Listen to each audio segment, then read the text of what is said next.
예, 박민수 의원입니다. FTA, 지금까지 체결된 FTA 대책 관련해서 또 다시 질의하겠습니다. 우리 이석준 차관님, 예산입니다. 예산. 예. 지금 국가예산이 2008년 대비 국가예산이 올해까지 보면 38.3%가 증가를 했거든요. 그런데 농식품부 예산은 한 9.7% 정도 증가된 건 아시죠? 예, 정확히 계산돼 보지 다른 않았습니다. 부처 예산의 한 3분의 1 정도도 미치지 못하죠. 증가 비율이. 꼭 다른 부처를 어느 부처를 포함하시는지는 모르겠습니다. 전체 예산 기준으로 볼 때 그렇게 나오거든요. 아마 그 농림부보다 예산이 덜 증가한 부처도 있을 것으로 생각합니다. 없습니다. 아니, 네. 그렇지 않습니다. 그래요? 그 전체 국가 예산에서 차지하는 농식품, 농업 분야, 농수산 분야 예산이 계속 비중도 줄어들고, 그리고 증액되는 증액 비율도 줄어들고 있는데, 한미 FTA, 한칠레, 그 다음에 한미 FTA, 한EU FTA 관련해서 대책을 수립을 했는데, 그때 그 대책을 수립될 때 모든 대부분의 사람들이 그 대책이 딱 대책을 보고 누구나 다 이해하기는 국가가 농업, 어업 분야에 예산의 비중을 좀 더 높여서 농업 보호 정책을 가동하는구나라는 기대를 가졌습니다. 그런데 어떻습니까? 지금 한미 FTA 24조 1000억 정도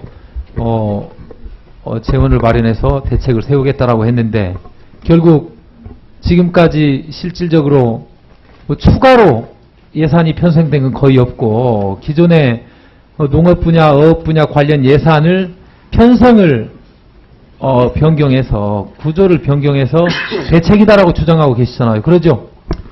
이렇게 이해해 주시면 좋겠습니다. 예를 들면 그 농업 전체 어떤 그 생산량이랄지 아니면 그런 소득 부분이 전체 GDP에서 차지하는 비중을 보면 전반적으로 지금 계속 감소를 하고 아니고 있습니다. 그러니까 제가 좀 그래서 그런 부분을 감안을 하면 저희가 이제 재정 지출이 뭐 그 수준으로 같이 가는 게 맞습니다. 그래서 전반적으로 저희가 이제 재정 전체적으로도 그 경제 분야 지출을 좀 이렇게 증가율을 낮춰서 그 부분을 재원을 마련해서 소요가 늘고 있는 복지나 사회 지출로 이렇게 전환하는 게 맞거든요. 그렇지만 농업의 어떤 특수성을 감안해서 저희가 예산 편성할 때도 그렇지만 국회에서 심의 과정에서도 항상 그 농업에 대한 특수성을 인정하셔서 그게 그 증가율을 일정한 부분을 유지하도록 이렇게 해주셨습니다. 그래서 실제로는 전체 그 GDP에서 차지하는 농업의 어떤 비중을 감안했을 때보다도 저희가 정부 예산의 총지출 비중이 높다는 걸 말씀을 드리고요.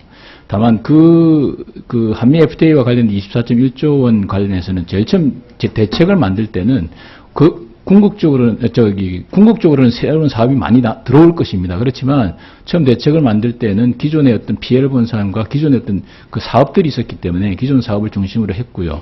나머지 이제 그 시간이 지나감에 따라서 신규 사업들이 새롭게 개발되고 또 좋은 사업들이 많이 들어오고 있습니다. 그래서 그런 부분에 대해서 교체를 하고 있다는 걸 말씀드리고, 다만 저희 그 재정당국 입장에서는 보시면 물론 이제 뭐 예산 편성상의 문제도 있겠습니다만 집행이 이렇게 잘 안 되는 부분들이 있습니다. 그래서 그런 걸 감안해서 저희가 매년 예산을 편성하고 있다는 걸 말씀드리고, 그럼에도 불구하고 저희가 어떤 한미 FTA 예산에 관해서는 굉장히 많이 저희가 생각했던 것보다 많이 편성하고 국회에서도 많이 증액되고 있다는 걸 말씀을 드립니다. 그건 사실과 완전히 다른 부분인데요.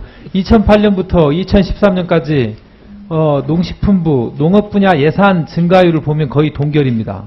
사실상 동결인데도 불구하고 24조 1000억 정도를 10년에 투여한다라는 건 계획이 잘 진행되고 있다고 보고가 되잖아요. 그 얘기는 뭐냐? 추가적인 재정 지출이 없이 기존에 있던 농업 분야의 예산을 다시 재편성해서 진행하고 있다는 거죠. 의원님 잘 아시다시피 이제 재정 사업이라는 게 완료되는 사업들이 굉장히 많습니다. 특히 이제 농업과 관련되는 게 이제 수리시설 관련된 완료되는 사업이 굉장히 많기 때문에 그런 부분을 감안을 하시면 실제로는 증가율이 뭐 마이너스로 돼야 될 부분도 있지만 저희가 항상 농업 분야에 대해서는 플러스로 유지를 하고 가급적이면 저희가 많이 배려해드리려고 생각을 많이 합니다만 아니, 그래서 그게 되지 제가- 않고 있다는 말씀. 예. 위원장님 조금만 더 하겠습니다. 그래서 제가 작년에 박재한 장관님 계실 때부터 왜 FTA 대책 24조 1천억 중에 1년에 적어도 2조 정도는 농업 분야 예산이 증액이 돼야 되는 거 아니냐라고 2012년 가을부터 계속 예결 위에서도 계속 말씀드렸던 이유가 FTA 대책이라고 하면 그래서 과연 지금 제가 이렇게 문제 제기하는 것들과 관련해서 지금 한미 FTA 대책 종합적으로 2012년 1월 달에 대책 세운 24조 1천억 그 계획이 대책으로서 앞으로 한중 FTA도 체결하고 계속 체결할 텐데 그렇게 좀 일응 납득되지 않을 정도의 방식으로 과연 대책을 계속 유지할 필요가 있느냐 아니면 실질적이고 국민들이 동의하고 새로운 대책이 있고 좀 적극적으로 정부가 대응하고 있다라는 내용으로 이제 산업부 장관님 해당되는 겁니다. 즉 한중 FTA를 포함한 FTA 전반적인 대책 중에 농업과 어업을 위한 대책을 지금 다시 한번 재검토하고 재정비해야 되는 타이밍이 아니냐라는 그 필요성을 한번 질의를 하는 겁니다. 문제 제기는 끊임없이 19대 들어와서 계속 농림위에서는 계속 요구가 돼왔고 예결위에서도 끊임없이 문제 제기를 했거든요. 왜? 대책이라고 하는데 사실상 재정의 추가 투입은 단 1원도 보이지 않았습니다. 2008년부터. 왜? 기존의 농림부나 농업어업에 투여된 예산 가지고 이동하고 편성하고 재편성하고 이동만 시켜왔거든요. 산업부 장관님 어떻습니까? 과연 이런 FTA 농업 분야 대책에 대해서 지금 기존에 약간 어정쩡하고 이렇게 항목 변동만 되는 대책이 아닌 실질적이고 국민들이 좀 더 적극적이고 정부가 의지를 가지고 뭘 하는구나 라는 실질적인 대책을 마련하실 의향이 없는지 한번 질의하겠습니다. 재정당국은 항상 여러 가지 어려움을 있겠습니다만은 저도 적극적으로 농림수산 쪽에 보다 많은 사업 예산이 또 배정될 수 있도록 저도 함께 노력을 하도록 하겠습니다. 그리고 또 산업부가 가지고 있는 정책 수단들이 있습니다. 이 수단들도 농수산부에 쓸 수 있다 그러면은 일부를 할애해서라도 이렇게 지원을 하도록 하겠습니다. 네. 네, 박민수 의원님 수고하셨습니다. 네, 다음 윤명현님 보충 질의 하시겠습니까?